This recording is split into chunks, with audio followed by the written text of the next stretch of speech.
ఈ వీడియో చేసే ముందు ఒక గిరిజన రైతుతో మాట్లాడి ఈ పంట గురించి క్లియర్గా అన్నీ తెలుసుకుని క్రాప్ జాఫ్రీ అంటారు దీన్ని ఇంగ్లీష్లో.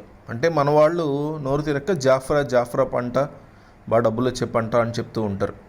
దీని గురించి అన్నీ కనుక్కొని నేను వీడియో చేస్తున్నా. కాబట్టి మీరు వాట్సాప్లో కానీ ఫేస్బుక్లో కానీ మీ ఫ్రెండ్స్కి, మీ ఫ్యామిలీ గ్రూప్స్, మీ స్కూల్ గ్రూప్స్, ఇలా ఎన్నో రకాల గ్రూప్స్ ఉంటాయి, వాటిలో పెట్టండి.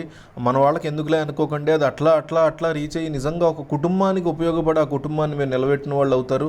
ఈ ఒక్క బిజినెస్ చేస్తే నిజంగా కుటుంబాలు సెటిల్ అయిపోతాయి. కాబట్టి ఒక్క కుటుంబాన్ని నిలబెడతారు మీరు గ్యారంటీగా, ఒక్క షేర్ వల్ల. కాబట్టి షేర్ చేయడం మాత్రం మర్చిపోకండి. ఇక వీడియోలోకి వెళ్ళిపోదాం. అంతర్జాతీయ మార్కెట్లో మంచి గిరాకీ ఉన్నటువంటి పంట ఇది. దీని పేరు జాఫ్రా. ఈ యొక్క మీరు చూస్తున్నటువంటి ఏదైతే ఈ మొక్క ఉందో దీని పేరు జాఫ్రా. ఈ సాగుతో గిరిజన రైతులు మంచిగా ఆర్థికంగా ఆసరా పొందుతున్నారు. చింతపల్లికి చెందినటువంటి ప్రాంతీయ వ్యవసాయ పరిశోధన స్థానం శాస్త్రవేత్తలు కూడా ఇది వేసుకుంటే బాగా పనిచేస్తుంది, బాగా డబ్బులు వస్తాయని చెప్తున్నారు. ప్రకృతి సిద్ధంగా ఇది జాఫ్రా గింజలు, ఈ రంగులు, వీటికి సంబంధించి ఇంటర్నేషనల్ మార్కెట్, ఇండియన్ మార్కెట్లో మంచి మద్దతు ధర ఉంది. విశాఖ ఏజెన్సీలో ప్రస్తుతం ఎన్నో వేల ఎకరాల్లో జాఫ్రా సాగు అనేది నడుస్తోంది. ఈ తోటల పెంపకానికి ఇక్కడ వాతావరణం అనువుగా ఉంటుంది. అట్లాగని వేరే చోట వేసుకోకూడదు అనేది అక్కడ కూడా వేసుకోవచ్చు. ఒకప్పుడు ఈ గింజలు కిలో ₹2, ₹3 అట్లా ఉండేవి. కానీ ప్రస్తుతం దీని యొక్క ధర భారీ లెవెల్లో పెరిగిపోయింది. అంటే మీరు అసలు ఊహించలేరు. ₹2, ₹3 కిలో పరికేది ఒక 10 సంవత్సరాల క్రితం అట్లా అనుకోవచ్చు. ఇప్పుడు దాని ధర ఈజీగా 200కి వెళ్ళింది. అంటే ఇక మీరు అర్థం చేసుకోండి. జాఫ్రా రంగు అనేది ఆరోగ్యానికి ఎటువంటి హాని చేయకుండా ఉండటం వల్ల వీళ్ళు ప్రతి మేకప్ ప్రొడక్ట్స్లో ఇది వాడుతున్నారు. ముఖ్యంగా లాటిన్ అమెరికా దేశాల్లో ఈ రంగుని ఆహార పదార్థాల్లో వాడతారు, సౌందర్యంలో వాడతారు, పోషకాల్లో వాడతారు, సువాసనలు పెర్ఫ్యూమ్ ఆయిల్స్లో వాడతారు, సబ్బుల తయారీలో కూడా వాడుతున్నారు.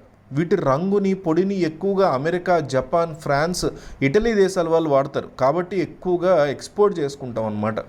జాఫ్రాలో మళ్ళీ 2 రకాల చెట్లు ఉన్నాయి. ఒక్కొక్క మొక్క 5 మీటర్ల ఎత్తుకు పెరిగి గుబురుగా వ్యాప్తి చెందుతుంది. సముద్ర మట్టం నుంచి 900 మీటర్ల ఎత్తు వరకు ఉన్నటువంటి ప్రదేశాల్లో వీటిని పెంచవచ్చు.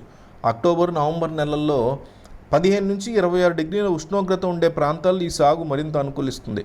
ఇసుక నేలలు, అడవి నేలలు, నీరు నిలవనే రేగడి నేలల్లో ఈ పంట సాగు బాగా చేయవచ్చు. చల్లని ఏజెన్సీ వాతావరణంలో అయితే ఇంకా ఎక్కువ అనుకూలంగా ఉంటుంది. విత్తనాలు లేదా ముదురు కొమ్మలు నాటుకోవడం ద్వారా వీటిని పెంచుకోవచ్చు. కొమ్మల్ని నేరుగా భూమిలో నాటకుండా మట్టి, సేంద్రియ ఎరువు కలిపినటువంటి పాలిథిన్ సంచుల్లో నాటుకున్న తర్వాత 8 నుంచి 15 రోజుల్లో మొలకెత్తుతాయి. విత్తనాలకి నారుమడిగా పెంచిన మొక్కల్ని 4 to 4 మీటర్ల దూరంలో నాటుకోవాలి. ఎకరాకి 250 నుంచి 300 మొక్కలు ఉండేలా చూసుకోవాలి. పశువుల గెత్తం, కంపోస్టు ఎకరానికి 25 టన్నుల చొప్పున వేసుకోవాలి. జాఫ్రా పంటకి తెగుళ్ళు, పురుగులు పెద్దగా రావు. ఇది పెద్ద బిగ్గెస్ట్ పాజిటివ్ అనమాట. నాటిన తర్వాత దాదాపు 18 నెలల నుంచి దిగుబడి ప్రారంభమవుతుంది. మరో ఏడాది నుంచి పూర్తి స్థాయిలో దిగుబడులు ప్రారంభమవుతాయి. కాయలు కాశాక కొమ్మలు కత్తిరించాలి. దీనివల్ల దిగుబడి పెరుగుతుంది. దాదాపు 15 సంవత్సరాల వరకు ఈ చెట్లు ఫలితాలను ఇస్తాయి మీకు. ఇవాళ పంట వేసేసాము, ఈ ఏడాదితో అయిపోయింది కాదు, ఈ 2 నెలలతో 18 నెలలతో అయిపోయింది కాదు. 15 సంవత్సరాలు కంటిన్యూస్గా పెరుగుతూనే ఉంటాయి. అట్లా ఒక్కో చెట్టు 4 నుంచి 8 కిలోల గింజలు దిగుబడికి వస్తాయి. ఎకరాకి 20 నుంచి 60 క్వింటాలు వచ్చే అవకాశం ఉంది. వీటిని పొడవాటి చెట్ల మధ్య అంతర్ పంటగా కూడా సాగు చేసుకోవచ్చు. మీకు ఆల్రెడీ పెద్ద పెద్ద చెట్లు ఉన్నాయి, వేరే పంట ఉందంటే వీటి మధ్య అంతర్ పంటగా కూడా దీన్ని సాగు చేసుకోవచ్చు. జాఫ్రా పంటలో ఔషధ గుణాలు చాలా ఎక్కువ. చెట్టు బెరడని, గనేరియా వ్యాధికి, తరచూ వచ్చే జ్వరాల నివారణ కూడా ఉపయోగిస్తారు. సో మీకు మెడికల్గా కానీ ఇంకో రకంగా ఇది బాగా హెల్ప్ అవుతుంది. ప్రస్తుతానికైతే కేజీ చాలా తేలికగా ₹1,200 పలుకుతుంది ఇంటర్నేషనల్ మార్కెట్లో. కాబట్టి ఇది మీరు వీలైనంత ఎక్కువ మందికి షేర్ చేయండి. మీ ఫేస్బుక్, వాట్సాప్ గ్రూప్స్లో పంపించండి.